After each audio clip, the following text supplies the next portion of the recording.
Hello viewers, and today we've received the fourth and final developer diary for F1 2011. Let's check it out. Peggy 3.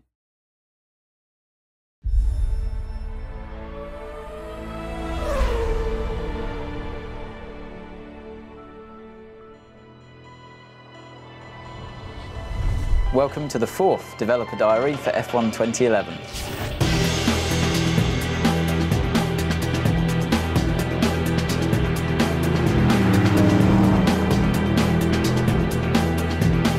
Safety car, a lot of people have been asking us for it. We always said we only did it when it was absolutely right. So now it's available in single player and multiplayer. It's really the wild card in the pack. Maybe you're out in front, maybe you think you've got a solid podium position, maybe you think you're at the points and there's no chance, but all of a sudden this key event comes in. It's all fully playable. Can you dive into the pits and get a lap advantage on everyone else? You have to keep the distance to the car in front of you and the car behind. You need to do the weaving sequences to keep your tyres up to temperature. So we've got all the new rules from the season as well, things like KERS, the DRS, Pirelli tyres. Just those three things alone make the game feel completely different. So KERS is about having the battery power that's stored under braking. You can use a small boost as you're going around the track. It helps you launch out of the corners.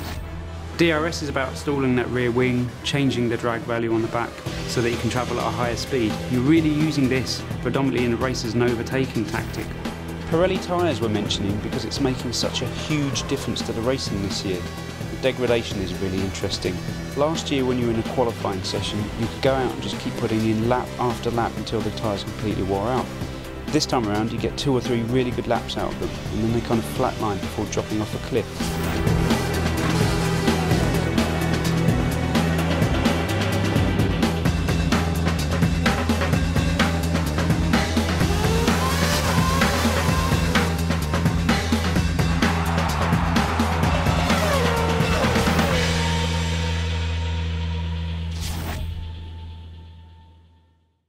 So close to the end now then, it's the final few corners of the final lap for the developers before it's in the hands of the journalists and the reviews and eventually you, the player, and your opinions as well. There's going to be loads of people this time next week, you know, hopefully getting hold of a copy and playing it loads. The safety car there, it's an element that everybody's wanted included. There's going to be lots of weaving behind slow cars, but I have to say on the build I haven't managed to bring out the safety car yet, which is also a good thing as well. It does take a major pile up to actually get the safety car to come out the pits. As soon as I get one I'll record that, of course, but great to finally get my hands on a copy. I'm recording a few videos, hopefully there'll be some ready for this weekend.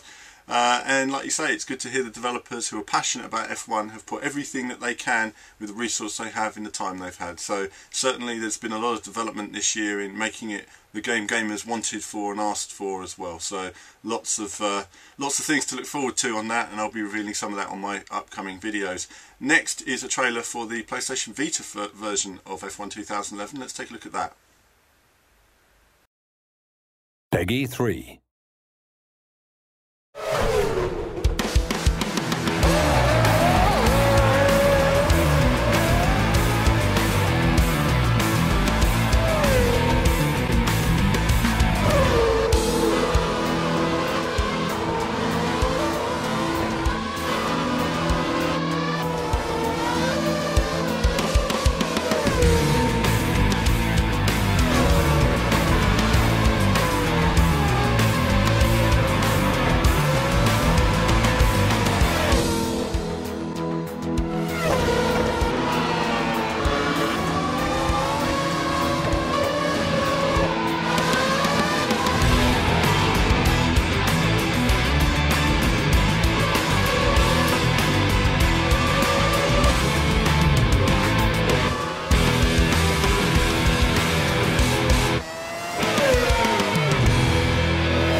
Was alright, wasn't it? I mean, you know, I suppose Vita at the E3 did look like it was, you know, as powerful as a PS3 virtually, and that certainly doesn't there. It certainly looks a little bit rough around the edges. On saying that, I mean, when you compare it to, say, PS1 versions and PS2 versions, it's still a long way ahead, but it does show the difference. And I'm sure when you're looking at it on a handheld, you won't notice half that graphical detail anyway. Either way, look forward to seeing how it plays.